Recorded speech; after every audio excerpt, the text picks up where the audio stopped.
특검이 필요한 이유. 그 김건희 여사와 관련된 여러 의혹은 검사들이 수사하기 부적절합니다. 첫 번째는 대통령 재임 기간에 벌어졌던 의혹이거나 아니면 검사 고위 검사 재직 중에 벌어졌던 의혹이에요. 네. 그래서 왜냐면 지금 그 국민의힘 쪽에서는 주가 조작 자체는 결혼 전이다 이렇게 얘기하고 계시는데 그 이후에 경찰 수사가 개시된 건 결혼 후입니다. 근데 그 경찰 수사 과정에서 영장이 전부 다 반려됐어요. 그러니까 그런 부분에 대해서 그 이른바 수사 무마 의혹과 관련된 부분까지 포괄하기 때문에 네. 이 건 관련해서는 원래 누구나 그렇습니다. 스스로 자신의 재판관이 될 수 없다. 이거는 굉장히 유명한 법원이에요. 네. 그래서 검사가 스스로 수사 대상일 수밖에 없는 그 사건, 그리고 검사를 지휘하는 대통령과 그 가족들이 수사 대상일 수밖에 없는 그 사건만큼 특검이 필요한 사건은 없는 거예요. 네. 한없이 가벼운 정치 토크쇼 장르만 여의도 4월 22일 월요일 순서 시작하겠습니다. 반갑습니다. 정프로고요. 중동은 더욱 혼란스러워지고 있고요. 국제 정세도 한 치 앞도 지금 알 수가 없습니다. 우리 경제도 어렵고 또 국내 정치도 매우 어지럽습니다. 이럴 때 우리가 중심을 잡도록 하겠습니다. 우리가 중심 잡는다고 얼마나 잡힐지 모르겠습니다만 그래도 중심 잡고 여러분께 도움 될 만한, 여러분이 또 현 정국을 이해할 만한 여러 가지 좀 내용들을 담아 보도록 노력을 하겠습니다. 자, 오늘도 뉴스와 함께 정치인들의 분석을 함께 들어보는 시간이죠. 장르만 브리핑 네 분과 함께 하겠습니다. 먼저 뉴스를 정리해 주실 우리 최윤경 기자님 어서 오시고요. 안녕하십니까. 네, 반갑습니다. 그리고 세 분의 정치인분들, 먼저 국민의힘 정광재 대변인님 어서 오십시오. 네, 반갑습니다. 반갑습니다. 아직도 정치인이라는 소개가 좀 어색하네요. 어색합니까? 네. 좋아하고 있었어요. 저는 언론인 2명 앉아 계신 줄 알았어요. 너무 어색하시면 그만하세요. 네. 이제 익숙해지려고 하는데 그래요? 네. 그만하라니. 빨리 익숙해지시고요. 너무 가벼운 거 아닙니까? 한없이 가벼우니까 저희는. 네. 저는 언론인 2명, 변호사 2명 변호사 이렇게 앉아. 법조인 2명. 네, 법조인 1호 우리 조상호 더불어민주당 법률위 부위원장님 어서 오시고요. 예, 안녕하세요. 네, 그리고 이분이 혹시 오늘 안 나올까 좀 걱정했거든요. 왜요? 네, 서울주한 변호사님. 네, 반갑습니다. 예, 지금 원래 이제 이분이 굉장히 어떤 정치평론 이쪽에 있어서는 그냥 차분하게 네. 굉장히 그 마일드한 느낌의 변호사님이셨는데 이슈가 지금 이제 좀 하나 터지지 않았습니까? 네, 관련 이슈가 좀 터지긴 했는데 네. 제가 법적인 조치를 취해놓은 상태라서 네. 저 언론에서 안 그래도 인터뷰 이렇게 요청이 있었는데 제가 네. 다 사절하고 있는. 그 부분에 대해서는 이제 이제 법정에서 다 그러니까 수사와 법정에서 그렇죠, 가려져야 그렇죠. 될 부분이라서 네. 제가 언론에 이것을 왈가왈부하는 건 더 이상 부적절하다. 네네. 생각을 해서. 다만 이제 그 법적인 분쟁 그 부분 말고 그 전에 어떤 상황 이런 거에 대해서는 좀 설명해 주실 수 그럼요. 있죠. 그건 네. 충분하죠. 알겠습니다. 그 이야기는 잠시 후에 저희가 좀 들어보도록 하고요. 일단 윤석열 대통령이 새 비서실장을 임명했는데 그 내용부터 한번 좀 들어보겠습니다. 네, 첫 번째 뉴스는 정진석 비서실장입니다. 네, 정진석. 30분 전에 윤석열 대통령이 네. 직접 나와서 소개를 했습니다. 정진스톤. 네. 리얼스톤 어떨까요? 정리얼스톤. 네. 요 정도예요. 네, 네, 네. 요 정도까지는 봐주세요. 너무 웃겨서요. 너무 어. 웃겼는데. 왜 아, 부장 이렇게 하면 안 개그하면 밑에서 받는 거 아닙니까? 아니 제가 이분이 네네. 동네 정시 문익공파 32세 손님. 동네 같은 정입니까? 정씨. 저는 동네 정시 창원공파 33세. 그래서. 같은 라인이시구나. 동네 정시가 이번에 세 분이 이제 국회의원이 나올 수도 있었는데 저를 네. 포함해서 네. 근데 누구냐면은 이제 정진석, 네. 정동영, 저. 한 분이 됐네요. 한 분만 33% 됐네요. 네. 예, 정진석 우리 부의장님도 될 네. 수 있었는데 네. 아쉽습니다. 아. 저도 될 수 있었는데 아쉽고. 참 아쉽지만 이분은 재취업에 성공하셨습니다. 정진석 국민의힘 의원은 새 비서실장이 되었습니다. 네, 축하드립니다. 대통령이 오늘 직접 나와 소개를 하셨는데 축하드릴 일이에요? 그 이거 그럼 축하해야죠. 재취업 성공했다는데. 재취업, 축하합니까? 네. 네. 놀면 뭐 합니까 이래야지. 월급도 안 나오는 대변인보단 낫겠죠. 월급이 아예 안 나옵니까? 아니 법인카드 법인카드 나오지 않나요? 이분들 너무 많이 하는데. 법인카드 한돈 얼마예요? 한 120만 원 나올 겁니다. 120만 원? 150권 여당입니다. 150만 원 나올 그거 좀 네. 넘는다. 제가 앞으로 넘나 점심 한번 봅니다. 모시겠습니다. 그럴까요? 네, 법인카드로 법카드. 갑니다. 네. 네. 그래서 정진석 의원을 직접 소개를 하면서 비서실장 임명하면서 네. 대통령이 오랜만에 전에 기자들 앞에 나서서 이야기를 하셨어요. 근데 이걸 그대로 들려드리고 싶었는데 네. 이게 지금 라이브라서 그렇구나. 일단 장면만 네. 보여드리려고 하는데 네. 이 장면의 킬포는 뭐냐면 네? 킬 포인트 대통령이 마이크 앞에서 얘기를 안 하고 마이크 옆에서 계속 얘기를 하세요. 그래서 오디오가 잘 안 들어옵니다. 아 그래요? 네. 아까 우리 작가님이 정광기 대변인도 딱 이렇게 마이크를 좀 앞에다 놓고 아, 왜 이렇게 국민의힘 마이크를 싫어하시는 거예요? 아니요, 저는 제 목소리가 충분히 들릴 수 있다고 생각했는데 아, 아, 그래요? 근데 저렇게 되면 네. 저 실무진에서 그러니까 옆에 가서 대통령님 이렇게, 요렇게 예, 예. 오셔서 말씀을 하셔야겠습니다라고 그러니까 얘기를 해야 될 텐데 네, 그래서 제가 저 이제 실무진에 제가 가야 될 것 같은데. 끊임없는 재취업 욕구를 아, 이렇게 취업 준비생이에요 지금 여기.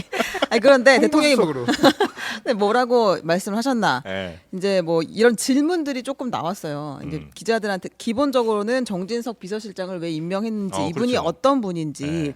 뭐 이제 기자로 15년간 근무를 했고 뭐 정치부 출입을 주로 했고 워싱턴 논설. 근데 이것도 사실은 일반적으로 비서실장을 소개하는 이력 소개는 좀 아닙니다. 아, 그래요? 왜냐하면 아니, 가장 주요한 이력 이 사람을 내가 왜 이제 아. 비서실장으로 임명했는지는 핵심을 주로 이제 전달을 예, 하고 예. 뭐 대변인이 됐든 홍보석이 됐든 전달을 하고 나면 질문 답변을 대통령이 받을 수도 있는데 또 그 대통령 특유의 그 호방한 매력으로 호방. 또 대본 없이 또 그냥 말씀하십니다 네, 여기서. 네. 그래서 뭐 청와대 정무수석을 비롯해서 뭐 당에서도 비대위원 공관위원장 했고 국회 부의장 사무총장 같은 직도 하셨고 두루 네. 원만한 관계를 가지고 있다 이런 이야기를 네. 대통령이 했고요. 질문이 나왔습니다.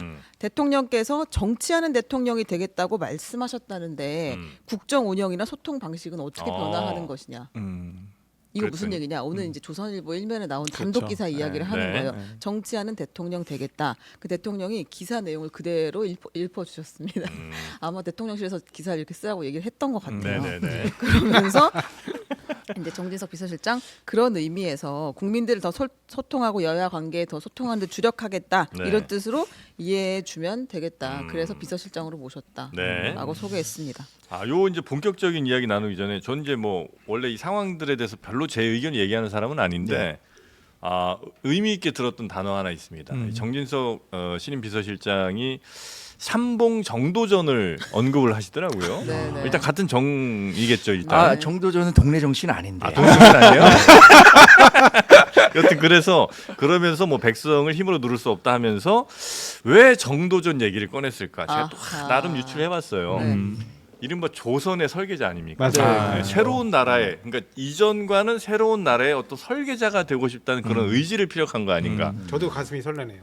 그런데 안타까운 건 이분이 왕자의 난으로 최후를 맞이하거든요. 네. 그 왕자는 누가 될 것이냐? 아. 혹시 약간 태조가 버렸던 왕자 이방원이 아닌가? 아. 그렇다면 한동훈. 아, 요렇게 한번 제가 아. 소설을 좀 써봤습니다. 뭐 지금 한동훈이 왕자의 난을 펴는 겁니까 지금? 이제 추후에 그런 이제 일이 폐쇄자가 아니 근데 됐으니까. 왜 제가 이 시나리오를 썼냐면 거기에 또 저희 저는 이제 연일정 씨거든요. 아 그러시구나. 아, 근데 예. 거기에 이제 위에 계신 분이 누구냐 정몽주. 정몽주 네. 선생님은 연일정 씨죠. 예, 이방원의 정말 손에 불편합니다. 이 최후를 가문 토크. 맞이합니다. 네, 그래서 이제 본격적에서. 이렇게 같이 좀 엮여진다. 이 얘기를 좀 드리고 싶었습니다. 네. 자, 일단 정진석 비서실장 어떤 의미고 어떻게 가겠다는 의지의 표현인지 먼저 여당에서 한번 얘기 좀 해주실까요? 아까 정치하는 대통령이 되겠다는 게 어떤 네. 의미냐, 여러 그 해석을 달았지만 네. 정치의 그 본질은 대화와 타협이잖아요. 그동안은 대통령이 조금 부족했던 게 네. 말씀을 하시는데 이게 대화가 아니고 네. 타협을 하려고 하지만 자신이 갖고 있는 원칙은 버릴 수 깨지 없고. 않는다 네. 이런 부분이었는데 그 대화와 타협을 복원하겠다라는 의미로 저는 받아들이고 있습니다. 대화와 타협을 복원하겠다. 네, 그 과거에는 그런 부분들이 좀 부족했다라는 지적이 있었고 또 이번에 민심에 드러난 것들이 사실상 뭐 정권 심판 성격이 강했다고 많은 분들이 얘기하잖아요. 네. 그러니까 그런 민심을 받들어서 과거에는 약간의 통치 가까운 행위였다면 정치를 통해서 네. 야당과 또 여당과도 적극적으로 협력하겠다. 국회의 본연의 가치도 인정하고 앞으로 남은 3년의 네네네. 전국을 운영하겠다는 의미로 저는 받아들였습니다. 이전에 2년 동안은 그 정치가 아닌 통치를 했다고 스스로도 판단한다 이렇게 봐야 되는 거예요? 스스로 판단하는지는 제가 알 수 없습니다만 네, 그런 그렇게 해석할 수 있겠다. 그런 지점들이 많았다는 부분들을 고려한 말씀이었겠죠. 네. 자, 어떻게 평가들 하십니까? 글쎄요, 뭐 이게 통치를 불러올 수밖에 없는 현행 헌법 체제에 관한 고민들을 좀 해야 되지 않을까. 네. 지금 정도전을 언급하셨는데 그 새 나라의 설계자잖아요. 네. 7공화국의 설계자가 되셨으면 좋겠다 이런 생각이 아, 들고요. 좋겠다. 네, 그리고 요 윤석열 대통령께서 네. 그 부분에서 역사의 어떤 불쏘시개, 내가 이른바 7공화국 헌법을 네. 7공화국 체제를 여는데 그 불쏘시개가 될 수 있다면 그 하나만으로도 이제 정치에 대해서는 네. 굉장히 큰 업적을 남기시는 거다. 너무 그래서 큰 기대를 거시는 건 아닐까요? 글쎄요, 왜냐면 이게 지금 임기 단축 개헌론이 네. 처음 나온 얘기가 아니에요. 네. 노무현 대통령 때부터 있었던 얘기입니다. 본인이 네. 얘기하셨죠. 네, 노무현 대통령. 네, 노무현 대통령 본인도 얘기하셨고, 음. 그다음 문재인 대통령도 심지어 사석에서는 임기 단축을 포함한 개헌만 할 수 있다면 네. 임기 단축을 포함한 부분까지도 받아들일 용의가 있다. 이게 음. 왜 그러냐면 계속 임기가 불일치해서 가는 문제들, 그래서 네. 변수가 자꾸 이렇게 너무 많이 발생하는 문제들 때문에 그러는 거예요. 그래서 국회의원과 대통령을 이른바 중간평가 성격을 갖도록 이렇게 그 선거일을 갖다가 좀 정리할 필요가 있는 네. 부분들도 있고, 어. 그 다음에 또 굉장히 불안전하고 그때 당시에 제 정치 세력의 타협의 산물로 만들어졌던 6공화국 헌법이 현재로서는 더 이상 이제 효용을 다했다. 네.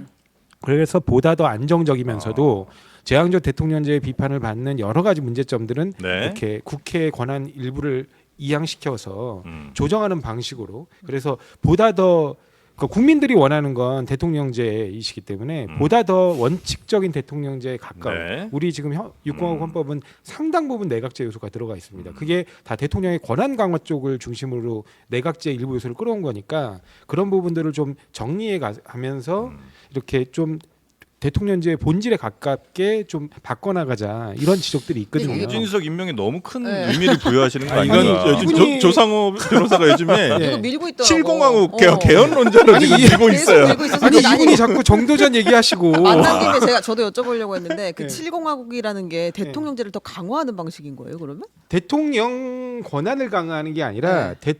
원래 대통령제 본질에 본질을 가깝게 가깝게 한다. 삼권 분립을 보다 강화하자는 네, 네, 거예요. 네. 근데 그러면 임기를 국회의원이랑 대통령이랑 맞추자는 거예요, 아니면 인형 가름으로 주임제로 가는 가져가야 거예요? 인형 가름으로 가는 거죠. 그러니까 이게 아. 뭐냐면 결국에는 지방선거, 그러니까 지방정부 구성권과 중앙정부 구성을 아. 같이 하고, 네. 그다음에 그걸 견제하는 국회를 2년 뒤에, 네. 그러니까 네. 지금 만약에 1년만 임기를 단축하게 되면 딱 네, 그렇게 네, 되거든요. 그건 이제 좀 나중에 이야기 좀 아니 그 우리 조 변호사님이 밀고 있는 거 보니까 이제 네. 민주당 본류가 이제 확전하는 거 아니에요? 아니요, 아니, 근데 저는 조 제 변호사님은 소신이에요. 민주당 본류랑 항상 떨어져 네. 있어요. 본류랑 그래서 아니, 제가 네. 저 조정동 변호사의 아니, 그랬으면 비주류 제가 또 떨어져 있어요. 원내로 네, 들어갔겠죠. 비주류. 네. 네, 여기도 아니 그 비주류입니다. 마지막 질문 하나만. 그러면 임기 단축을 해서도 맞출 수 있지만 임기 연장을 해서도 맞출 수 있잖아요. 임기 연장은 우리 헌법상 불가능합니다. 아. 128조 2항에 따라서 네. 아, 그건 칼같이 끊어내니까. 네, 임기 연장에 관한 헌법 그렇죠. 개정안은 현행 대통령께 적용될 수 없어요. 현행 어. 대통령은 네네네. 적용할 수 없는. 아, 아, 임기 알겠습니다. 연장 쪽 얘기 나오면 아주 그냥 난리네. 입에서 막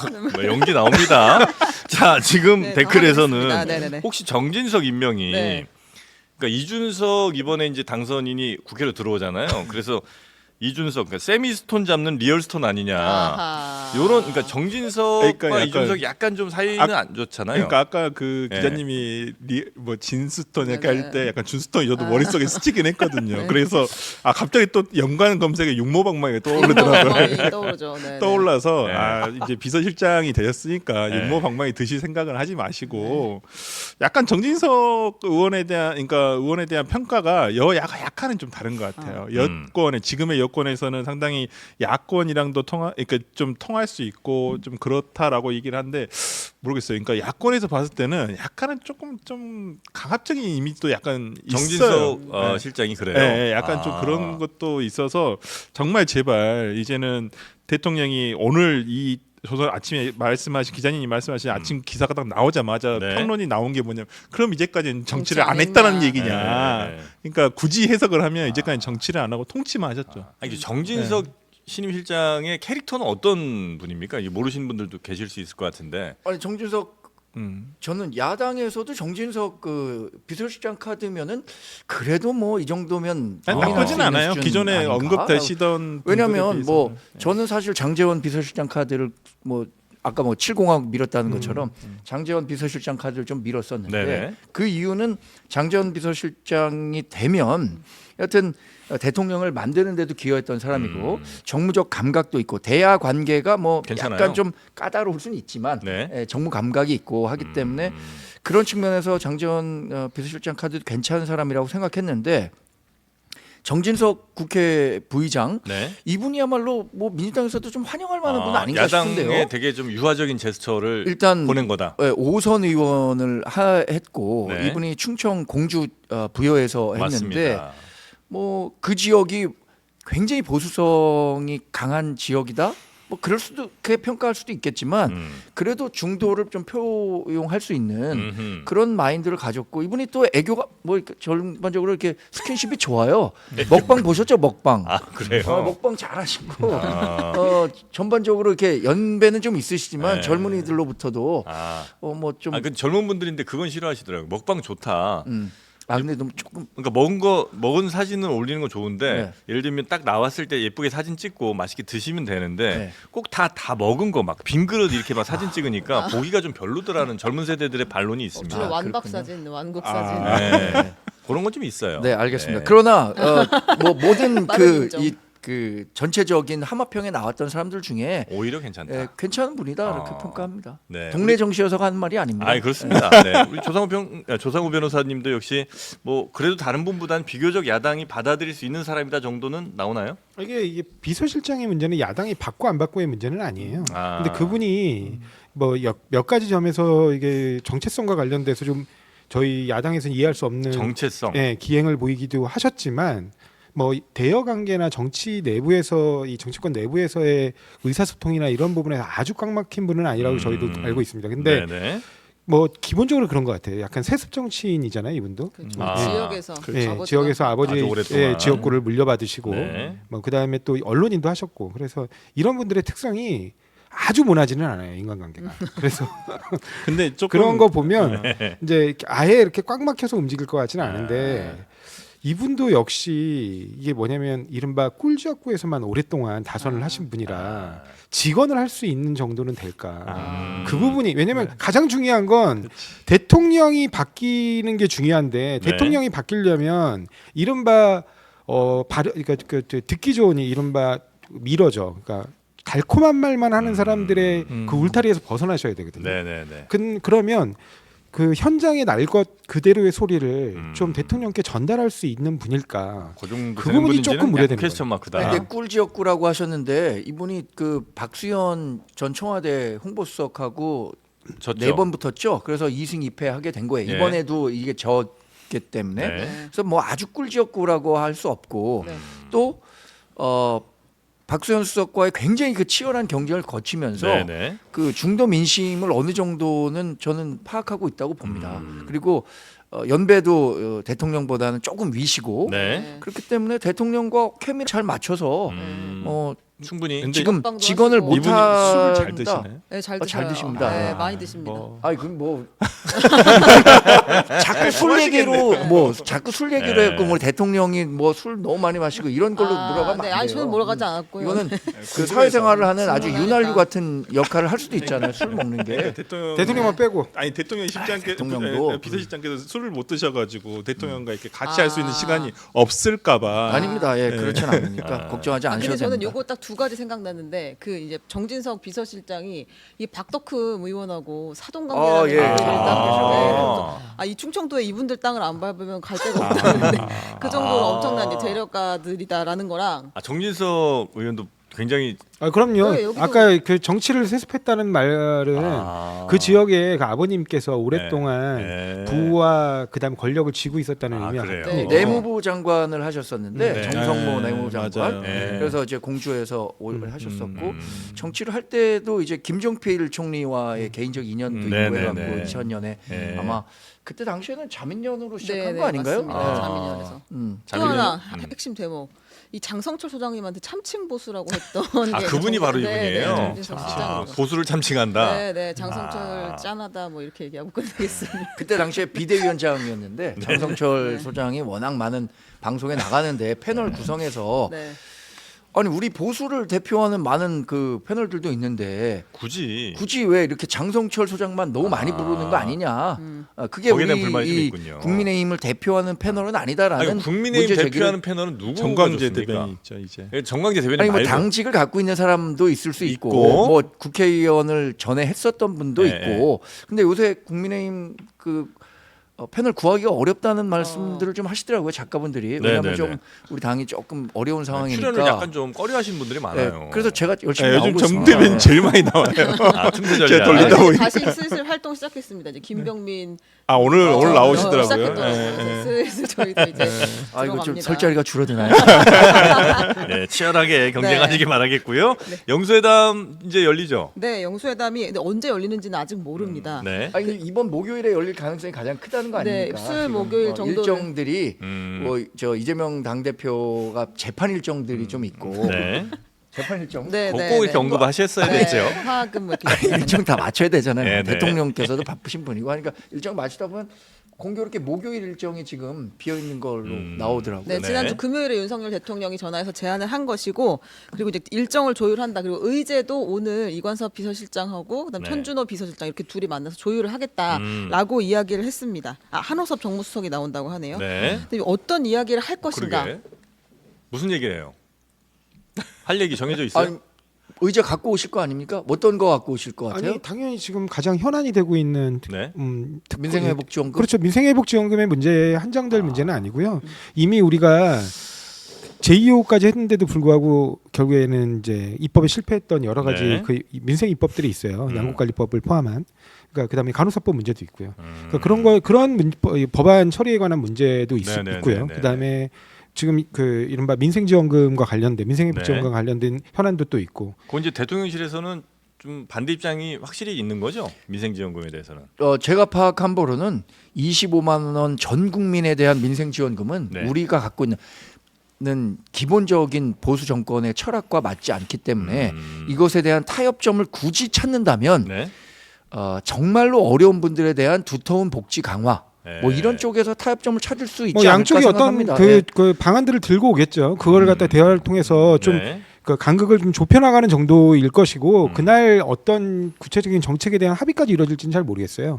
그리고 또 이제 당연히 현재 문제되고 있는 정치 현안을 배제할 수는 없어요. 네. 그 대표적인 게 이제 최승상병 특검하고 이른바 김건희 여사와 관련된 네. 여러 의혹들에 대한 특검 부분도 얘기를 해야 될 겁니다. 어쨌건 대화를 한다는 거는 양쪽이 서로 이제 주고받을 거 아닙니까? 네네. 그러면 대통령으로부터 이런 뭐 민생회복 지원금이라든지 아니면 다양한 이제 특검이라든지 이런 거 이제 통과를 요구를 할 것이고. 그렇습니다. 그러면 대통령한테도 뭘 주긴 줘야 될 거 아니에요?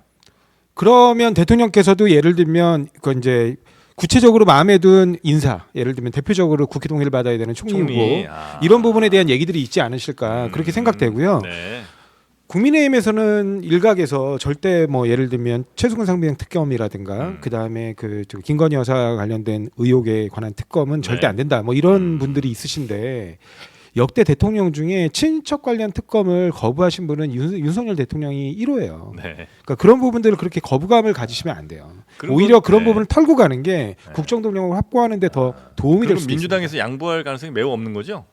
저희들은 그건 물러설 수 없는 물러설 수 거죠. 없는 거고. 저희 같은 경우에는 예를 들어서 뭐 최수근 상병 특별법과 관련한 거는 어느 정도 뭐 당내에서 여러 목소리를 내는 분들이 있어요. 네. 근데 김건희 여사 관련한 법안에 대해서는 만약에 그게 다시 재의결이 돼서 된다면? 올라온다고 하더라도 아직까지 그 특검법을 받아야 된다라고 말씀하신 분, 공개적으로 말씀하신 분을 제가 들어보지 못했고 대통령께서도 여전히 그 부분은 특검이 아니라 지금 정상적인 수사 절차가 진행되고 있잖아요. 네. 안 하고 있잖아요.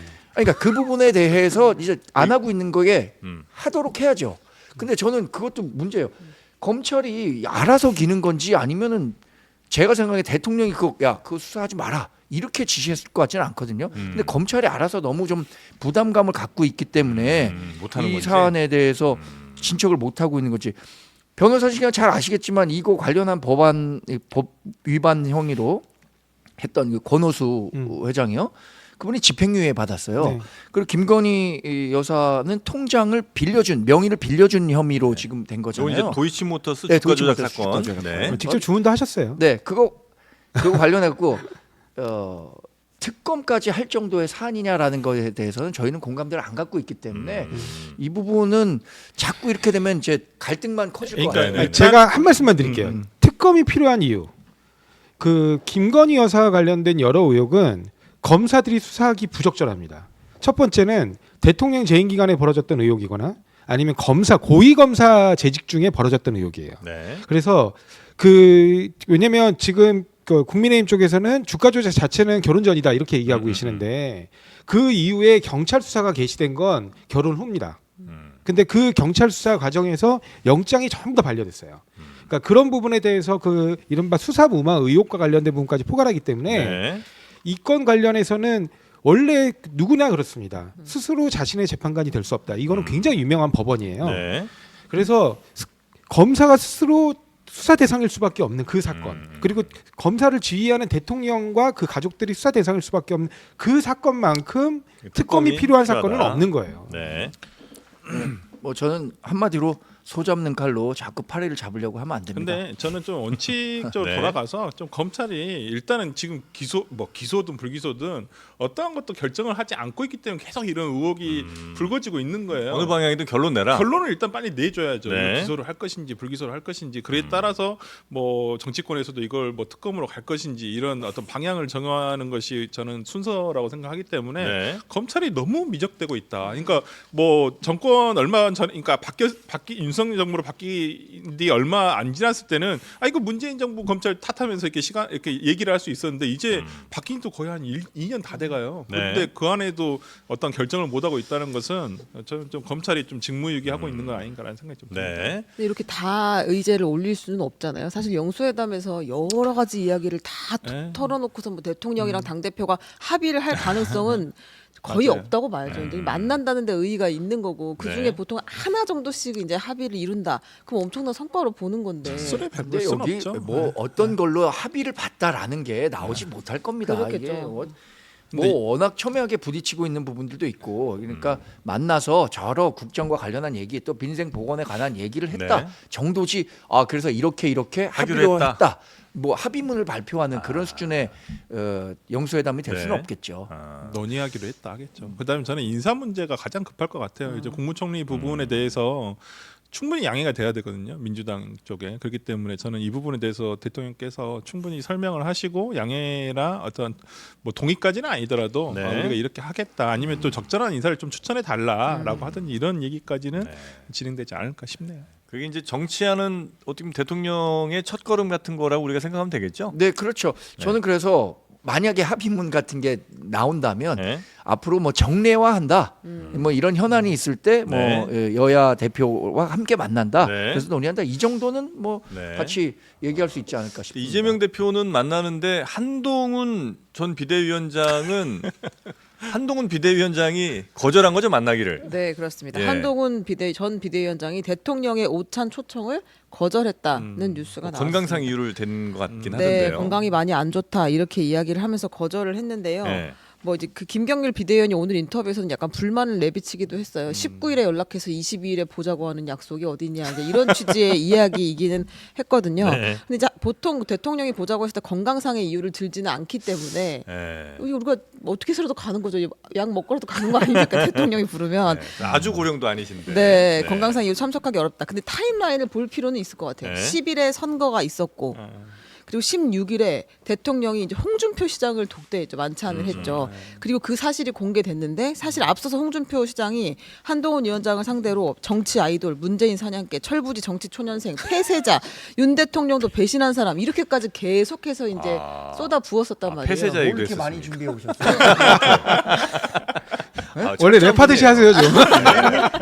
네, 그랬기 때문에 16일이 곧되고 19일에 윤석열 대통령이 이제 오찬을 제안했다는 거예요. 그러니까 아니 홍준표 만나고 와서 왜 뉴스 다 나온 다음에 나 만나자고 해? 이제 이런 감정이 들었을 수도 있고 그걸 한동훈 위원장이 20일에 자신의 페이스북에 답변을 이제 씁니다. 길게 썼는데요. 정치인이 배신하지 않아야 할 대상은 국민뿐이다. 이제 이런 맥락의 이야기를 썼어요. 배신자에 대한 어떤 반응 같은 거. 네, 이건 아마 이제 그 홍준표 시장이 윤 대통령도 배신한 사람이다 이렇게 얘기했으니까 거기에 대한 응답을 한 건 아닌가 싶은데요. 저는 딱 그 한동훈 전 비대위원장과 대통령 간의 어떤 그 두 분 간의 관계를 어긋나게 한 딱 발언 단어는 하나는 마리 앙뚜아네트 네. 이 발언이었고요. 했습니다 지금. 네. 여기서 말해가지고. 그 다음에 네. 마지막 단어가 그러니까 시작이 거기였고 마무리는 폐쇄자. 폐쇄자. 폐쇄자. 그러면서 저는 근데 이게 둘 다 서로 워딩을 안 하고 옆에 있는 사람들이 워딩을 한 건데 네. 그래 네가 묵인한 거지. 다 이렇게 생각을 하는 것이거든요. 그렇기 때문에 두 분 간의 관계는 이제 정치적으로는 뭐 인간적으로는 잘 모르겠습니다만 네. 정치적으로는 이미 끝났다. 끝났다라고 그렇죠. 저는 이거 보이고요. 갈등이라고 보긴 어렵고 이제 이별 수순이라고 봐야 되는 거 아닌가 그리고 이제 싶어요. 한동훈 비대위원장 입장에서는 이제는 윤석열 대통령을 뛰어넘어야지만 본인이 어찌 보면 지금의 여권에서의 차기 대권 주자가 될 수 있기 때문에 저는 뭐 의도적인 포석이 아닌가. 아니 건강상 이유를 들었으면 다음에 또 보자고 하면 그때도 또 그러진 않을 거 아니에요. 또 보자고 안 하실 것 같아요. 또 보자고는 안 저는 하나? 그래서 이게 굉장히 좀 아쉬운 부분이 있어요. 제가 네. 이렇게 방송에 요새 자주 좀 출연을 하다가 보니까 제가 이른바 뭐 반윤 친한 인사다. 아, 이렇게 그래요? 뭐 댓글을 다는 분들도 있고. 역시 뭐 민심은 정확합니다. 민심 정확한 게 아닙니다. 제가 그거에 대해서 좀 말씀을 드리려고 그래요. 그거 말 해명합니다. 왜냐하면 저는 윤석열 정부 성공을 굉장히 누구보다 바라는 분이 네네. 사람이고 네. 그것 때문에 제가 잘 나가는 뭐 기자 생활도 마무리하고 네네네. 이번에 그 등원하려고 했던 거 아닙니까? 네. 그런데 이제 비대위 시절에 제가 국민의힘 대변인을 했어요. 그러다 보니까 제가 갖고 있는 직분에 충실한 이야기를 좀 한 거고 네네. 상식적인 말씀을 드렸다고 생각하는데 저는 그래서 이번에 한동훈 비대위원장이 이렇게 점심 제안을 받았을 때 몸이 지금 안 좋다고 하더라도 네. 그렇다면 추후 일정을 한번 모색하는 방안 이런 것까지 좀 같이 메시지를 냈었으면 어땠을까? 전 몸이 안 좋을 수도 있으니까 네, 실제로. 당연하죠. 지금 네. 뭐 건강이 조금 안 좋다는 말씀을 저도 뭐 직간접적으로 네네네네. 듣고 있으니까 그렇다면 뭐 일정이 좀 빠듯하고 몸이 좀 안 좋다고 한다면 거절할 수는 있습니다. 한 그러나 다음 주 정도 봅시다. 뭐 이렇게. 그러면 조금 이게 좀 회복이 되면 그때 한번 찾아뵙겠습니다라는 정도의 메시지를 보냈다면 네네. 한동훈 비대위원장의 이미지도 더 좋아지는 것 아니었을까요? 뭐 그러니까 이거 이렇게 바라보는 생각합니다. 국민들 입장에서는 아 정말 한윤 완전히 이제 갈라서는구 이런 느낌을 이제 네. 받으니까. 그러니까 그런 것들을 주는 게 지금 뭐 얼마나 한동훈 비대위원장에게 도움이 될 것이냐라는 네네네. 측면에서는 하여튼 한동훈 비대위원장이 이번에 거절을 하더라도 다음번 추후 일정의 가능성들을 열어두는 메시지를 같이 좀 전달했다면 아니면 또 본인의 입장에서는 한동훈 비대위원장 입장에서는 자신의 정치적 생명을 위해서는 이걸 완전히 거절하는 모습을 보여주는 게 더 나의 정치에는 아니, 도움이 저는 그렇게 생각하지 그렇진 않습니다. 않아요? 예, 네. 우리 왜냐하면 어차피 이분이 대권을 꿈꾸고 있다면 네. 보수의 대권 후보가 돼야 될 거고 그 네. 과정으로 가는 데 있어서 대통령과 벌써부터 대립각 세우는 게 이 사람은 이 사람이래 이저 한동훈 비대위원장에게 도움이 될까요? 네네. 근데 정말 저 한동훈 비대위원장이 이렇게 정강지 대변인 같은 분들의 조언을 좀 받으셔야 되는데 네. 그렇게 안 하고 이런 메시지를 내는 건 좀 문제가 있다고 봅니다. 왜냐하면 정치인이 그 진영을 옮길 게 아니라면 네. 그 진영 내에서 대립각을 세울 때는 대통령하고 대립각을 특히 세울 때는 정책적 부분에서 본인의 메시지를 분명히 하는 것이지 정쟁적 부분 내지는 감정적 부분으로 표현하시면 안 되거든요. 아하. 근데 지금 오찬을 거절을 하시는 거는 네. 누가 보더라도 감정이 묻어나와요. 그다음에 여기에는 정책이 없어요. 아예. 네. 그리고 메시지도 그래요. 메시지도 국민을 정말 정치인이 배신하지 않아야 될 것은 국민이다. 네. 이 말이 저는 예전에 어떤 모습으로 보였냐면 저는 사람에게 충성하지 않습니다. 라는 윤석열 대통령의 네, 메시지처럼 네. 들렸거든요. 네네네네. 근데 윤석열 대통령은 그 이후에 어떻게 했죠? 문재인 정부와 결합했어요. 네. 진영이 넘어간 거예요. 아. 그래서 문재인 정부와 결합해서 문재인 정부에서 가장 요직이라는 서울중앙지검장을 몇 개수를 뛰어넘어서 되고 다시 또 몇 개수를 뛰어넘어서 검찰총장으로 직행하신 분이에요. 네. 네. 그 이후에 다시 또 그 문재인 정부와 굉장히 강력한 대립각을 이른바 조국 수사 그 이후에 뭐 그 원전 수사 등으로 대립각을 세우고 나서 민주당에서 대통령 하셨나요? 다시 국민의힘으로 넘어갑니다. 네. 거기서 대통령을 하신 거예요. 네. 그러니까 진영을 넘나들 때 정도의 강력한 메시지를 네. 본인이 벌써 내셨어요. 그러면 그분이 민주당으로 오시나요? 저희 민주당에서는 받을 계획이 없습니다. 일단. 아 그래요? 아니 데리고 한동훈 오실 계획이 비대위원장도 갈 생각이 전혀 없습니다. 한동훈 그런데- 비대위원장이 갖고 있는 기본적인 철학은 그런데 보수의 철학입니다. 맞아요. 네. 그러면 그렇다면 네. 오히려 보수 지지자와 유권자들이 네. 이해하고 납득할 만한 수준의 메시지가 나와야 돼요. 대립각을 세우더라도. 네. 그런데 그런 부분은 보통 되게 차분하게 이성적으로 정책적인 부분에서 되게 단호하고 뚜렷한 메시지가 나와야 되는데 굉장히 그러니까 누가 느끼기에도 다분히 감정적이고 그 다음에 메시지의 시점도 너무 빨라요. 네. 대통령이 지금 아직 3년이나 임기가 남았고 선거가 끝나고 아직 이 선거에 대한 정확한 평가조차 내려지지 않은 시점에 이 지금 한동훈 비대위원장의 메시지는 이번 선거의 패배는 명확히 대통령실의 책임이다라는 걸 강력하게 어필하고 있는 듯한 느낌이 들어요. 네. 그러니까 그런 부분에서는 굉장히 메시지가 실패한 거다. 아 근데 맨날 한동훈은 윤석열과 이렇게 완전히 선을 긋고 홀로서기를 해야 성공할 수 있다. 정책적으로 홀로서기를 이런 했어야 얘기 된다는 많이 거예요. 하셨던 것 같은데. 그러니까요. 제가 말씀드리는 게 뭐냐면 예를 들면 네. 최승훈 상병 특검이라든가 네. 그다음에 그 김건희 여사와 관련된 네. 여러 가지 의혹들에 대한 특검이라든가 그런 거 기타 얘기를 이태원 해야 된다? 참사에 관해서 예를 들어서 그 국정조사 기타 특검들이 네, 네, 필요하다라는 부분에 대해서 네. 다는 아니더라도 네. 아니면 전체적으로 야당 입장에 100% 동조하지는 않더라도 네. 그 전체적인 기류와 관련해서는 어느 정도 협치의 모습을 보여주면서 대통령실과 대립각을 세웠다면 네. 이번 선거에서 굉장히 크게 이겼을 거예요. 그러니까 근데 그런 게 아니라 네. 그런 정책에서는 그냥 그 대통령실을 맹목적으로 쫓아가면서 네. 괜히 불필요한 감정적 아. 부분에서만 자꾸 트러블이 나는 거예요. 네. 설전 변호사. 네, 그러니까 저는 한동훈 비대위원장이 실수한 것 중에 하나가 서천의 구령. 90도 폴더 네, 인사. 90도 폴더 인사. 그걸 굉장히 지금 아마 후회하고 있을 수도 있어요. 아. 내가 그때 거기서 그렇게까지는 안 했었어야 되는데. 아하. 왜냐면 그때 디커플링이 될 수 있었거든요. 윤석열 대통령과 선을 대통령이랑. 긋고. 그리고 나서 이번 선거 그 뒤에 이제 이번 선거 과정에서 뭐 이종섭 대사 사건이라든지 그냥 황상무 수석 일이라든지 대파 논란이라든지 이런 것들이 벌어지면서 아마 한동훈 비대위원장 입장에서는 이번 선거의 참패의 주된 요인은 네. 아마 용산의 대통령실의 어떤 실정이다라고 얘기를 할 거예요. 근데 본인이 또 대통령을 만나가지고 90도 인사를 하는 모습을 보이게 된다면 네. 그것이 온전히 자기한테 오게 되는 거예요. 이 선거의 패배의 원인이 사람들한테 사진으로 보여주는 메시지 자체는. 거기서 몇 도 정도가 적당했다고 보시는 거예요? 아니, 저는 오히려 90도도 괜찮아요. 근데 105도 정책적 정도 봤어야 차별화는 되나요? 네, 네. 90도로 하고 180도로까지 해도 네. 정책적 차별화를 분명하게 했다면 네. 오히려 나을 수도 있다. 애티튜드는 굉장히 점잖하고 예의 바른데 네. 사람이 그 국민의 여론을 받는 데는 굉장히 적극적이구나 이런 모습 보일 수 그걸 있었는데 못했다. 90도로 한 다음에 갑자기 또 물어보니까 이미 다 해결됐다. 뭐가 해결된 게 국민들은 없거든요. 그럼 의미부여를 한 번 더 해보겠습니다. 한동훈 위원장이 이렇게 말했어요. 저의 패배이지 여러분의 패배가 아닙니다. 무슨 일이 있어도 국민을 배신하지 않을 겁니다. 정치인이 배신하지 않아야 할 대상은 국민뿐이다.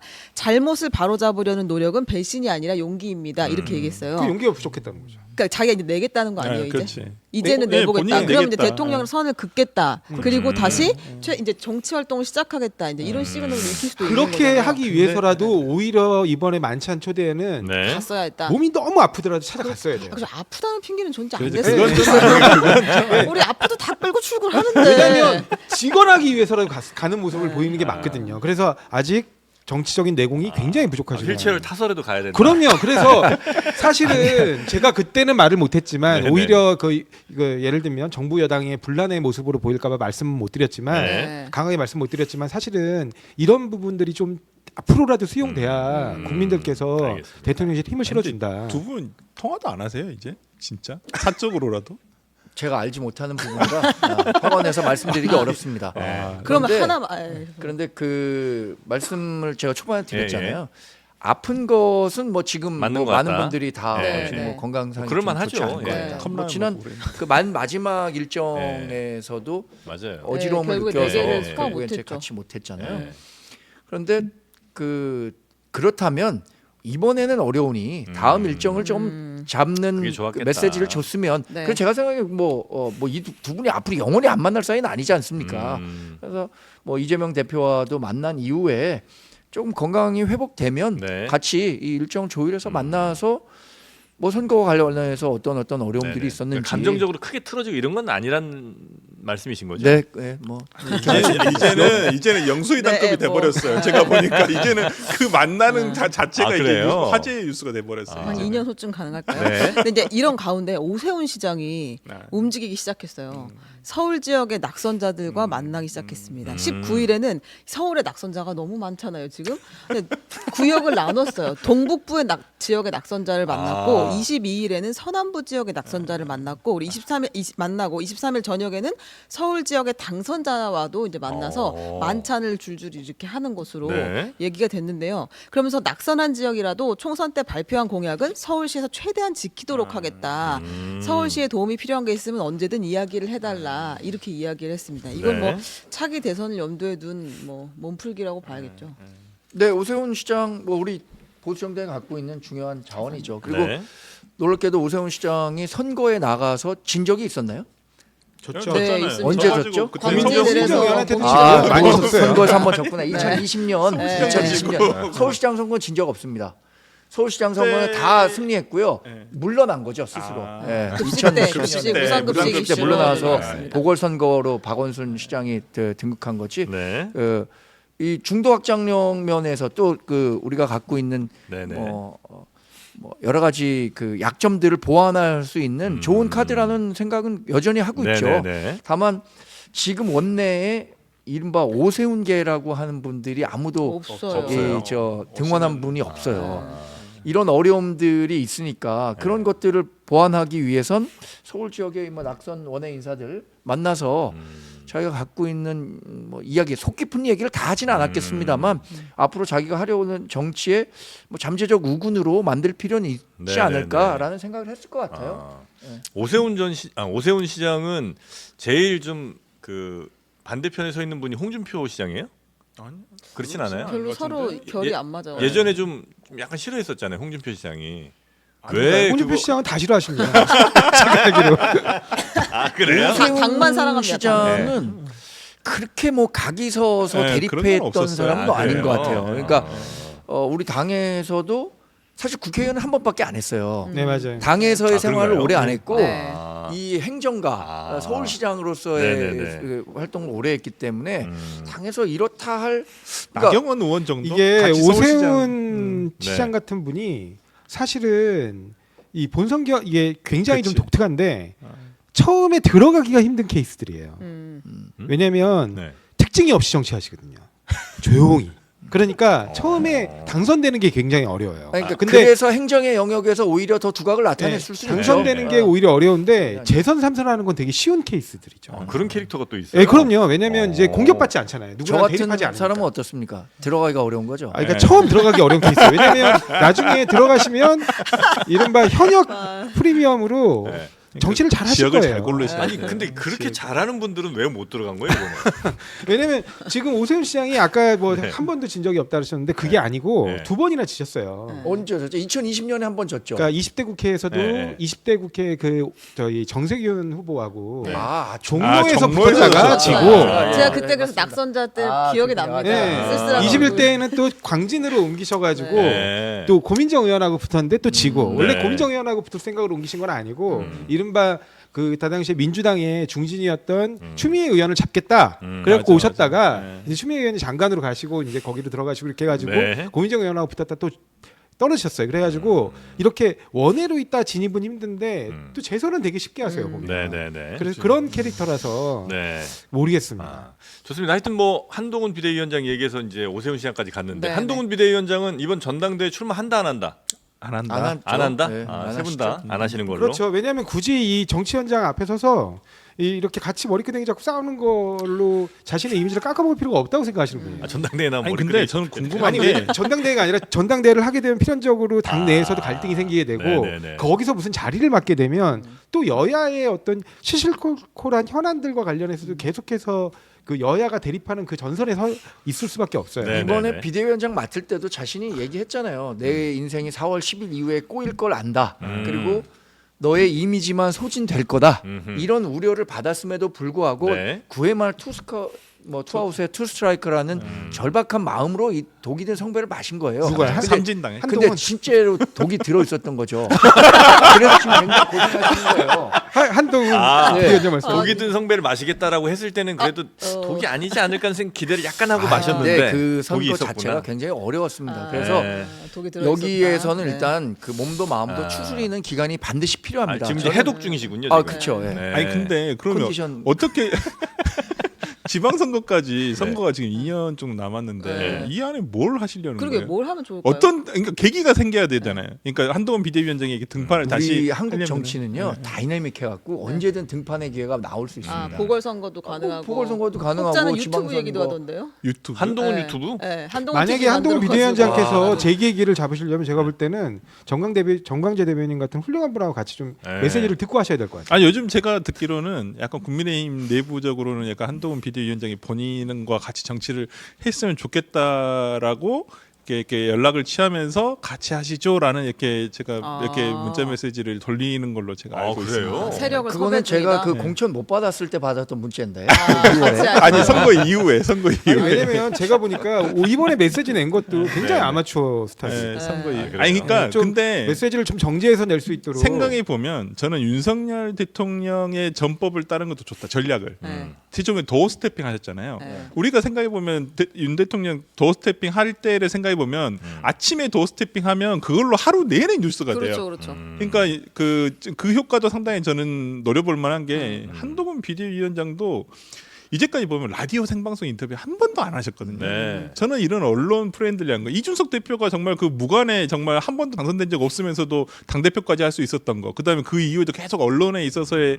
어떤 주도적인 이슈 메이킹 할 수 있었던 것도 잦은 언론의 노출이었거든요. 그러니까 저는 한동훈 비대위원장도 이제는 정말 이렇게 기자분들이랑 아니면 MC랑 같이 이렇게 그냥 라이브로 할 수 있는 네. 생방송 인터뷰를 좀 자주 해주셨으면 좋겠어요. 아니 근데 그게 지금 당분간은 조금 어려울 것 같다는 말씀을 드리는 겁니다. 왜냐하면 지난 107일 동안 거의 이 소진되다시피 네, 에너지를 네, 다 네, 네. 쏟아냈고 그리고 저는 뭐 지금 뭐 관련해서는 뭐 책을 좀 쓰고 계시다고 얘기 아, 들었는데 그래요? 더 정교하게 할 수 있도록 노력하겠다고 했잖아요. 음. 많은 분들이 너무 갑자기 급하게 등반하다 보니까 네. 한동훈 비대위원장이 좀 어려움을 겪었었다 음. 이렇게 비판하는 거 아닙니까? 네. 그러니까 그런 부분들을 보완할 내공을 수 있는 쌓겠다. 내공을 자기가 좀 네. 키울 수 있는 그런 시간이 필요하다는 거죠. 알겠습니다. 하여튼 뭐 한동훈 비대위원장님이 만약에 전 비대위원장님 방송에 나오시게 된다면 저희 방송을 여기서 처음으로 좀 좋죠. 해주셨으면 좋겠습니다. 저희가 제가 그런 말씀을 한번 네. 드리는 것도 좋겠습니다만 근데 처음에는요 네. 자기 편 상대로 얘기하는 게 좋죠. 여기 자기 편 아닌가? 아니 여기가 아, 무슨 그러면 안 되죠. 아니, 여기는 어느 편도 왜냐하면 아닌데. 저희가 어느 편도 아니라서 지금 아무도 안 나오셔서 힘들어요. 지금. 네, 저희가 하여튼 출연료만큼은 최고로 책정해드리겠습니다. 어쨌든 지금 뭐 마땅한 일자리가 없으신 것 같으니까 저희가 지금 출연료만큼은 최고 수준으로 저희가 네, 책정을 네. 해놓겠습니다. 알겠습니다. 꼭 나와주시기 바랍니다. 네. 다음 자, 그리고 가볼까요? 조국 대표가 네. 대통령 술 좀 그만 마시라고. 아니 그렇게까지 말하면 너무 이상하고요. 제가 정리를 하겠습니다. 네. 조국 혁신당의 조국 대표가 네. 이제 총선에서 확인된 민심에 따라 실천해야 할 내용이다라고 하면서 네. 윤석열 대통령에게 10개명을 던졌습니다. 10개 사항을 요구했습니다. 네. 첫 번째 거부권 행사한 법안을 통과시켜달라 통과시켜라. 등등등이고요. 네. 그다음에 이제 역시 눈에 띄는 것은 저는 개인적으로 비판 언론에 대한 억압 중단과 네. 야당에 대한 표적 수사 중단을 중단. 재밌게 봤지만 네. 제일 재밌었던 건 윤 대통령 음주 자제 8번입니다. 그리고 이건 9번 네. 네. 윤 대통령 및 김건희 씨의 천공 등 무속인 극우 유튜버의 유튜브 방송 시청 중단. 이 시청하는 것까지 중단시킬 수 있나요? 취향인데 이거는. 근데 10번 용산 대통령실 안에 포진한 극우 성향 인사 및 김건희 씨 인맥 정리. 이거 그대로 읽었습니다. 네. 이거 8, 9, 10번이 지금 주목을 받고 있습니다. 일단 어떻게 저는 보셨어요? 개인의 자유를 억압하는 모든 행위에 대해서 반대합니다. 네. 이분 얘기하는 거 너무 개인의 자유를 억압하고 인간의 본성 뭐 이런 것들을 억누르려고 하는 것 같아요. 이렇게 되면은 뭐 우리가 이념 갈등 겪으면서 뭐 이념 경쟁했을 때도 네. 그렇게 인간의 본성을 억누르는 체제는 근데 본성이세요? 어떤 거예요? 아니 인간의 본성이라는 건 자유. 저의 자유 의지를 억누르려고 하지 네. 말라는 거죠. 우리 그 윌리엄 과다한 월러스가 음주라든가 이게. 스코틀랜드 그 보셨어요? 브레이브하트 마지막에 프리덤 외치고 세상에 진짜 옛날 사람이 이럴 때 멜 깁슨 주연이죠. 멜 깁슨, 네.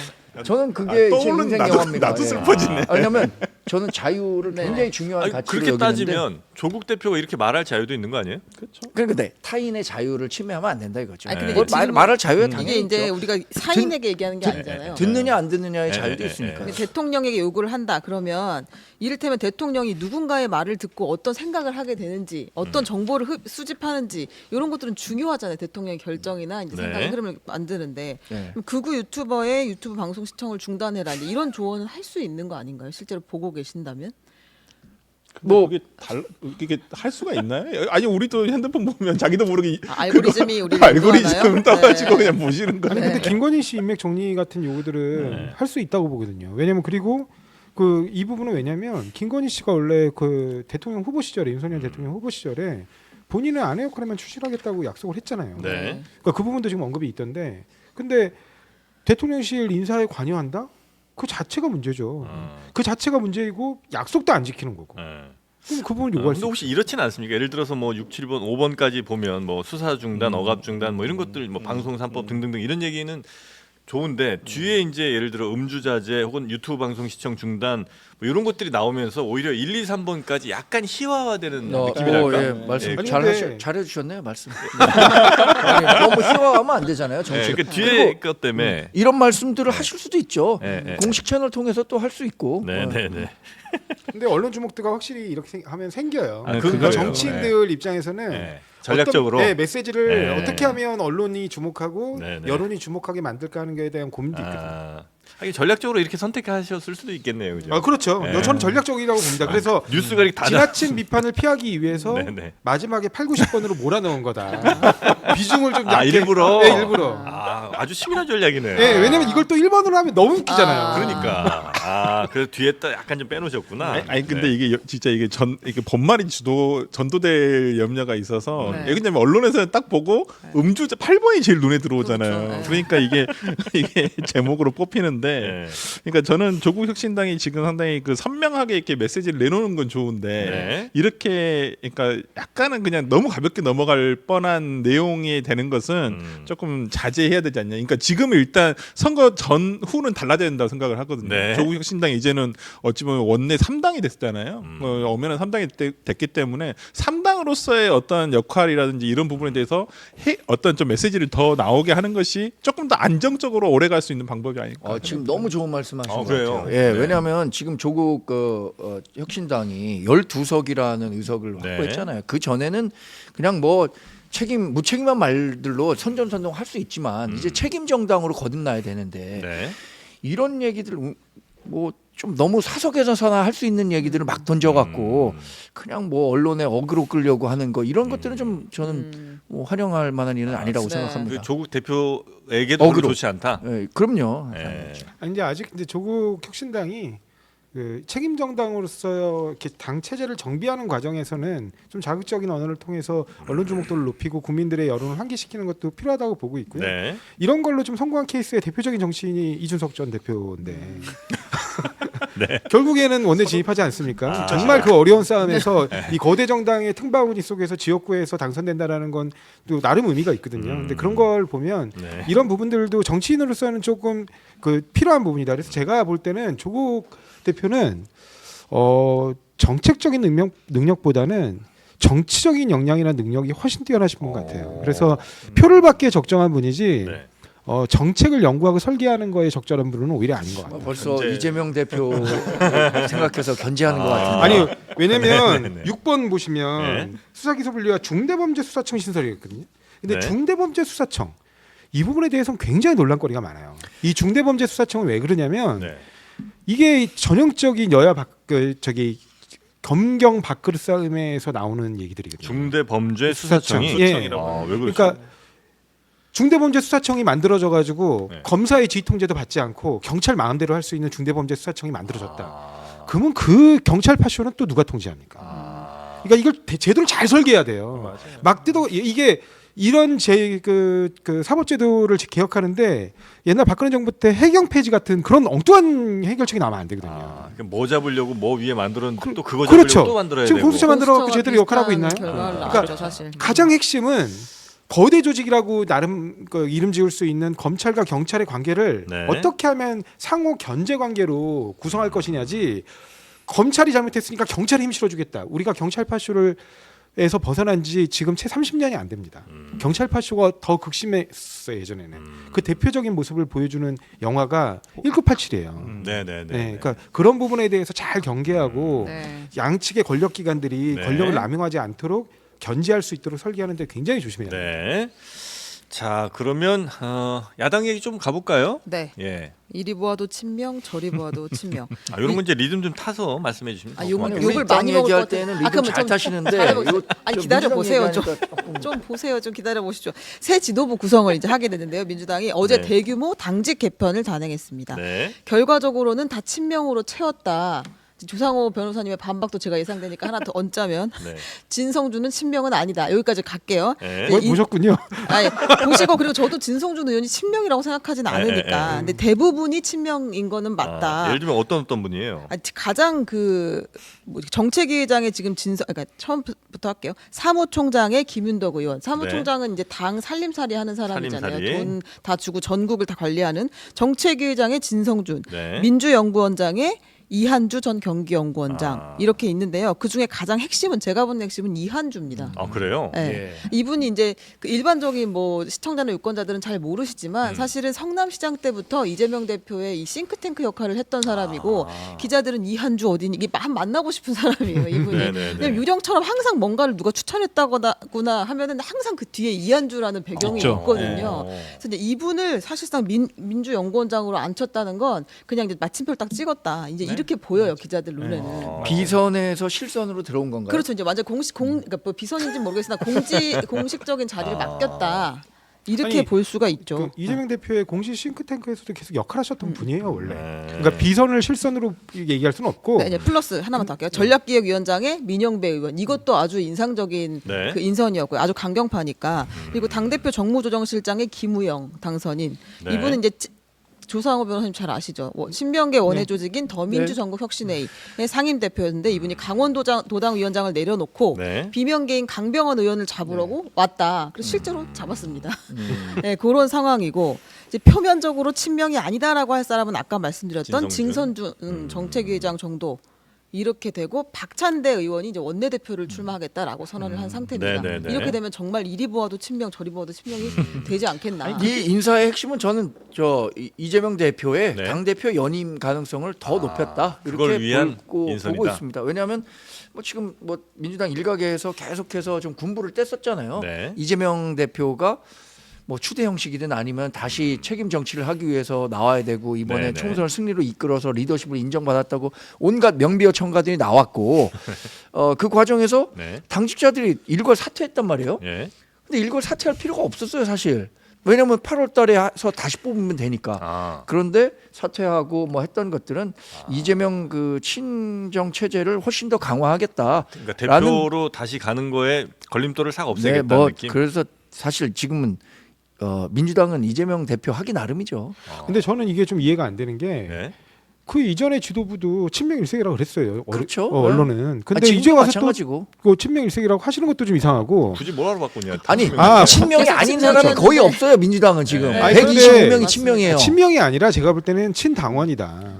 그리고 그 친당원의 성격이 좀 더 강해졌다. 왜냐하면 이번에 그 공천 과정을 통해서 네. 당원이 직접 그 뭔가 경선 과정에서 후보를 만들어가는 경험을 했기 때문에 네. 그런 부분에서 드러나는 부분을 인사로 반영한 거고요. 네. 그다음에 인사를 안 할 수가 없는 상황이었어요, 사실은. 지금 그, 예, 지금 8월 달까지 가면 되지 않냐라고 네. 말씀을 하시는데 네네. 당장 조정식 의원이 그만 국회의장 나가신다고. 국회의장 출마를 선언했어요. 그러니까 깔끔하게. 사무총장이 바뀌어야 돼요. 네. 그리고 기타 다른 분들도 다음 전당대회를 위해서 본인의 각자의 위치에 지금 출마를 계획하시는 분들이 많아요. 네. 뭐 도당위원장부터 시작해가지고 여러 가지 그 선출직 우리 당직 관련 출마 예정자들이 많기 때문에 그분들이 그 공정 논란에서 없어지려면 네. 현직 당직을 내려놔야 되거든요. 네. 네. 그러면서 자연스럽게 이게 물갈이 되면서 바뀌는 것이고 저는 최 기자님 말씀하신 것처럼 이 인사의 핵심은 이한주 원장이라고 봐요. 저도. 네. 왜 이한주 원장이 왜 주목받느냐면 네. 이한주 원장의 임명을 통해서 민주당이 민생정당으로 다시 재구조화한다. 네. 왜냐하면 이한주 원장은 정쟁의 영역이라든가 정치권 내부의 알력과 관련해서는 좀 거리가 있는 분이에요. 당장 말씀하신 대로 싱크탱크를 이끌었던 분이라 네. 이 다음 이재명표 정부를 만들거나 이재명표 책임 정치를 국회에서 구현한다면 어떤 거를 통해서 민생을 챙기고 정책적으로 그 합의를 만들어 나갈 거냐. 이런 부분에서 이론적 기초를 제공하시는 분이거든요. 이분은 주로 뭐 어디 경제 쪽에 더 집중돼 있는 분이에요. 그렇습니다. 경제 정책과 관련해서도 여러 가지 의견들을 뭐 냈고요. 기본소득이라는 개념을 맞습니다. 처음에 맞습니다. 네, 맞습니다. 그 이재명 대표에게 설명해서 네, 뭐 네, 그걸 네, 받아들이고 그래서 지역 화폐 뭐 이런 거 관련해서도 네, 지금 여러 의견을 줬던 거죠. 예, 보시면 알겠지만 이재명 대표가 혹여 연임을 하더라도 네. 이재명 대표는 다음 지방선거 공천권을 행사할 수는 없습니다. 아니 본인이 대선을 포기한다면 할 수 있겠죠. 네, 그렇지 네, 네. 않다면 이미 그 적어도 3월 전에는 내려놔야 돼요. 음흠. 그러니까 실질적으로 지방선거 공천권을 행사할 수는 없는 상황이에요. 네. 그러면 민주연구원이라는 게 보통은 일반적으로 당내 공천과 관련해서 중대한 영향을 미치는 곳이라고 알고 있지만 네. 그렇게 운영하지 않고 적어도 내 당대표 임기인 8월 동안까지는 네.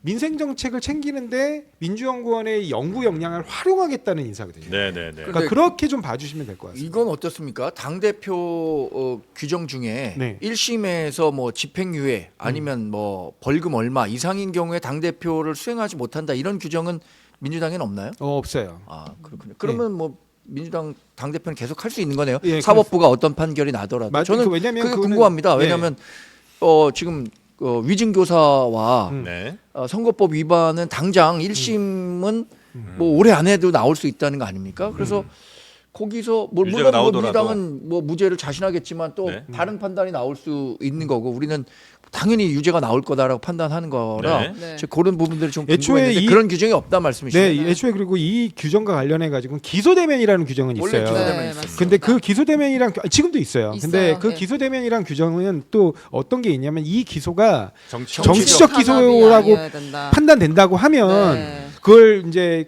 뭐 그렇게 인정 안 하는 건데 네. 그래서 뭐 이 기소의 정치성에 네. 대해서 판단하는 기준이 이론적으로 정립돼 있어요 원래. 그래요? 예, 그게 이른바 탄압의 징후라고 그 이른바 체포동의안 처리를 탄압의 징후? 예, 탄압의 징후로 볼 수 있는 여러 정황들이 있거든요. 네. 근데 그 탄압의 징후에 해당한다라는 것들이 이론적으로 검증해 볼 때 그 요건에 너무 딱 들어맞아요. 그렇기 때문에 네. 우리가 그런 부분을 이재명 고려해서 대표의 건인 예, 경우에 맞습니다. 그렇다는 그래서 아니 근데 말씀이시죠? 그게 네. 예를 들어서 뭐 유럽에 네. 오랫동안 만들어져 왔던 네네. 체포동의안 처리에 관련된 기준이에요. 그러니까 그게 이제 예를 들어 뭐 무슨 3곱하기3은 뭐 9 이렇게 이제 숫자로 떨어지는 건 아닐 테고 네. 어떤 말에 대한 해석을 하는 걸 거 아니에요. 그렇죠. 그럼 그 예. 해석을 누가 하는 거예요? 그러니까 뭐냐면요. 정치적이다 아니다. 이게 뭐냐면 그 탄압의 징후가 뭐냐면 예. 이 사건이 그러니까 네. 기소가 되게 되는 그 범죄라고 주장하는 그 사건이 네. 누구에 의해서 제기됐느냐. 예. 그 다음에 또 어느 시점에 제기됐느냐. 예. 그게 이제 대표적으로 선거 시점에 제기됐느냐도 되게 중요한 문제예요. 근데 다 이제 정치적으로 이거는 해석할 비판을 것 많이 같은데요? 받았어요. 왜냐하면 이제 네, 이재명 비판 많이 대표의 받았던 건의 거죠. 문제가 네. 아니라 네. 예를 들면 이런 거예요. 당에서 그걸 해석할 때 기동민 의원하고 이수진 의원이 네. 같은 똑같은 라임에서 라인인데, 예. 라임에서 이제 뇌물을 받았다, 정치자금 받았다고 기소가 됐는데 네. 둘이 동시에 같은 사건으로 기소가 됐는데 한 사람은 그것 때문에 공천이 안 되고 한 사람은 그냥 공천을 받았어요. 심지어 지역구까지 네. 바꿔서. 근데 공천이 안 된 사람 비명이고 공천된 사람 친명이었기 때문에 비판을 많이 받았는데 왜 이 사람은 이수진 의원이 친명이에요? 그런 친명이 어디 있나요? 그럼 제가 봤을 때 이분은 너무 노골적인 친명인데 그걸 아니라고 하시면 그건 이수진 의원한테 직접 물어보셔야 될 것 같고 이수진 그렇게 안 의원 보는 사람을 데리고 와야 될 것 같아요. 다른 사람들 다 그러면. 친명이라고 하는 지금 거 아닌가요? 친명인데. 근데 이제 아니 전에 그분이 뭐- 중원구에 가시면서 스스로 친명이라고 주장하신 거지 이수진 의원이 친명이에요 원래? 우리 그 다 이전에? 친명이라고 생각하죠. 그 친명으로 분류됐고. 일반적으로. 네, 근데 네. 이제 그거는 아무튼 뭐 본인의 주장이 있으니까 그렇다고 치는데 이제 이런 거예요. 자로 잴 수가 없다는 게 이제 가장 네, 큰 네, 갈등의 네. 요인이고 같은 사건으로 기소됐는데 왜 한 사람은 그것 때문에 안 되고 한 사람은 그럼에도 불구하고 됐느냐 이건 당에서 정확히 설명을 했어야 되는데 그때는 이제 이렇게 설명했어요. 기동민은 뭐 인정했고 그게 중요한 이수진은 문제예요. 부인하고 있잖아 이렇게 뭐- 설명을 했는데 뭐냐면 그 양복받은 사실을 인정을 하셔가지고 네, 네, 이제 네. 문제가 되는 건데 네네네. 그 부분은 관련해서 그러면 더 이상 무죄 추정을 얘기할 수가 없는 거잖아요. 그 부분은 이제 법적 평가만 남은 거지. 아 그러니까요. 이게 그러면 나중에 유죄가 나오면 공천이 취소되고 당선이 취소되냔 말이에요. 그러니까 기준이라는 게 네. 정치적 사건이냐 이게 정치적 기소냐를 보는 거지 인정을 했느냐 안 했느냐를 보는 게 아니니까. 그래서 그- 그걸 그 당원 지금 당규로 공정- 바꿀 때도 굉장히 논란이 네, 됐었던 논란이 있었죠. 거잖아요. 그때. 그 그러니까 정치적 이런 것들을 기소냐 다 만약에 아니냐. 아니라고 한다면 아니 저는 이것까지도 방어가 될까 그런 생각이 드는. 아니 그러니까 저는 네. 제가 말씀드린 게 네. 뭐냐면 그게 정치적 기소인지 아닌지 여부를 떠나서 네, 네. 일단은 무죄임을 전제로 해야 되는 거 아닙니까? 무죄 주장임을 전제로 해야 되는데 사실관계 자체를 인정해 버리면 그 여지가 없어요. 근데 처음부터 보세요. 기소가 됐다. 그러면 공천이 안 된다. 그럼 그건 네. 모두에게 적용해야죠. 근데 그 뒤에 정치적 기소라는 말이 또 나왔잖아요. 아니, 조건이. 기소가 그리고 또 됐는데 하나 조건이 달려. 그 다음에 정치적 기소인지 아닌지도 판단을 또 받아야 돼요. 그러니까 네. 근데 같은 사건인데 이건 정치적 기소이지만 인정했고 이건 아니. 그러니까 저는 이게 그냥 일반 시민이나 유권자 기자가 봤을 때는 네네. 복잡해 일단. 만약에 그냥 기소가 됐을 땐 다 아니고 아니면 다 아니다. 심플한 룰로 네, 가면 룰이 괜찮은데. 정해지든지 아니면 그 상관없이 우리는 그냥 유죄가 날 때까지는 두고 보고 그냥 다 출마의 자유를 준다. 이렇게 가든지. 그 룰이라는 게 모든 사람이 다 예상 가능해야 되는데 이 결정적인 순간에 갈라지잖아요. 아니 무죄 추정을 얘기하면서 제가 나설 일은 아닌데 이게. 무죄 추정을 얘기하면서 사실관계에서 네. 일부 부적절한 행동을 네. 인정한 네. 부분까지 그냥 넘어가는 거하고 네. 아니 지금 여전히 저는 그런 일이 없다. 아예 사실관계 자체를 부정하면서 네. 열심히 다투는 거하고 네. 같은 취급을 받아야 된다는 말씀이세요? 그러니까 이제 네, 아마 룰 그 자체가 기준 저는 자체가 네. 뭐 물론 이제 정치인들이 당내에서 보실 때는 굉장히 그 세밀한 차이들이 굉장히 중요하게 작용할 수도 있으나 우리 뭐 일반적인 그냥 유권자 혹은 뭐 기자분들이 보실 때는 그러니까 차라리 뭐 1심의 뭐 유죄 혹은 뭐 그냥 기소 자체 뭐 이런 것 이제 명확한 기준에 따라서 같은 판단이 나와서 아 저 사람 기소됐으니까 저 사람은 공천 못 받겠네 이제 이렇게 이제 그렇지, 가면 예측 가능하면 우리는 좋다. 심플할 텐데 뭐 정치권 내부에서 볼 땐 또 모르겠습니다. 그러니까 굉장히 저는 다른 아니 이런 예를 거예요. 들면 그거예요. 정치적 기소라는 거에 정치적 기소의 그 판단을 또 누가 할 거냐 이거죠. 뭐 사법부가 네, 나와서 네, 네. 야 대법원 판결을 보니까 너 이건 정치적이야 이렇게 판단하기가 너무 어려운 거를 총장 할수 있지 않나? 그러니까 사무총장이 하는데 그거를 갖다 우리 내부의 정치적 당무위원회에서 기소를- 회부해가지고 네, 네. 결정한 거예요. 사무총장이 당무위원회. 하는데 사무총장은 누구의 그러면 그 의사 결정에 영향을 받겠습니까? 독단적으로 할 거 아니잖아요. 아니 당 대표 지금 어? 그 아까 원내대표 규정 타협을 개정 받는 규정 건데. 개정도 말씀하셨는데 규정은 오히려 더 엄격한 방향으로 개정됐어요. 뭐냐면 그 이전에는 당 대표의 비서라고 할 수 있는 사무총장이 그냥 결정하면 됐어요. 근데 그거를 그렇게 안 하고 어떻게 바꿨습니까? 당무위원회까지 회부하도록 했어요. 네. 그래서 당무위원회는 당 대표가 완전히 장악할 수 있는 건 아니에요. 네. 여러 재의원들의 추천과 당연히 당연직으로 들어가는 그 국회의원들까지 다 들어간단 말이에요. 네. 근데 그렇게 해서 결정한 걸 오히려 그 친정 체제를 강화하기 위해서 그 규정을 개정했다고 하시니까 우리는 더 황당한 거예요. 네, 네, 네, 알겠습니다. 뭐요 정도에서 네. 이런 그런 얘기는 외부 좀 마음- 평가도 있다는 것만 네. 알아주시죠. 네, 네, 네, 그러니까 네. 저는 말씀드린 게 네. 뭐냐면 500만 원을 갖다가 받았어요. 어떤 네. 분이 500만 원을 받았는데 나는 500만 원을 받았다라고 인정 안 하는 분이 있고 만약에 500만 원을 받았다는 건 인정했지만 이거는 뇌물성이 아니다라고 주장하는 분이 있어요. 네. 근데 그러면 두 분이 만약에 음. 그러니까 이분은 정말 안 받았을 수도 있는 거잖아요. 안 받았을 수도 있고 이- 받았을 수도 있고 예. 그러면 받았다면 이제 오히려 양형이 더 불리해지겠죠. 네. 근데 안 받았을 수도 있는 상황인 거잖아요. 네. 근데 네. 그게 아직 확정되기 전에 두 사람의 취급을 같이 해야 된다는 말씀에 저는 동의하기 어려운데. 네. 네. 여튼 뭐 그 판단을 누가 내가 하느냐에 조변처럼 문제를 좀 했었어야 제기하시는 것 같아요. 네.